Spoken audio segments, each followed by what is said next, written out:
காவல்துறையிலே பணிபுரிபவர்களுக்கு 8 மணி நேர வேலை என்று ஒன்று கிடையாது.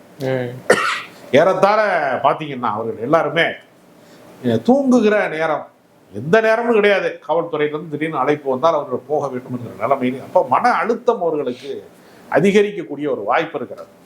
பல காவல்துறையினுடைய எஸ்ஐயா இருக்கிறவங்க, டிஎஸ்பியா இருக்கிறவங்க பல பேர் மன அழுத்தம் தாங்க முடியாமல் தன்னைத்தானே துப்பாக்கியால் சுட்டு தற்கொலை செய்து கொண்டவர்கள் நிறைய பேர் இருக்காங்க. அப்ப காவல்துறைக்கு அவர்களுக்கு இப்ப உயர் அதிகாரி உத்தரவு பிறப்பிக்கிறார், ஒருவனை நீ அடித்து துன்புறுத்தி இதை வாக்குமூலம் பெற வேண்டும் அப்படின்னு அவனை அளவுக்கு மீறி அடிக்கிறாங்கல்ல.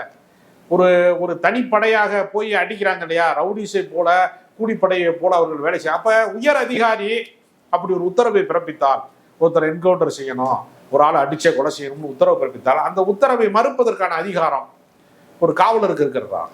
இப்ப நீங்க தொழிலாளர்கள் எல்லாம் சேர்ந்து போராடுறாங்களா இல்லையா, நிறுவனங்களுக்கு எதிராக போராடுறாங்க. சாம்சங் போராட்டத்தில் நம்ம பார்த்தோம். அப்ப இவர்களுக்கு என்று ஒரு சங்கம் இருக்கிறது, தொழிற்சங்கம் இருக்கிறது. தொழிற்சங்கம் இருக்கிறதுனால என்ன செய்யறாங்க, எல்லா தொழிலாளர்களும் ஒன்று கூடி அதிகாரமிக்க நிறுவனமாக இருக்கக்கூடிய முதலாளிகளை எதிர்த்தோ அந்த நிறுவனத்தினுடைய அமைப்பு விதிகளுக்கு எதிராகவோ போராட்டம் நடத்த முடியுதுல. காவலர்களுக்கு அப்படி ஒரு வாய்ப்பே இல்லை. போலீஸுக்கு சங்கம் கிடையாது. அவர்களுக்கு பாதிக்கப்படுகிறது, அவர்கள் குறித்த பிரச்சனைகளை பேசுவதற்கு கூட வாய்ப்பு கிடையாது. அப்ப அவர்கள் ஏவி விடுகிறார்கள்.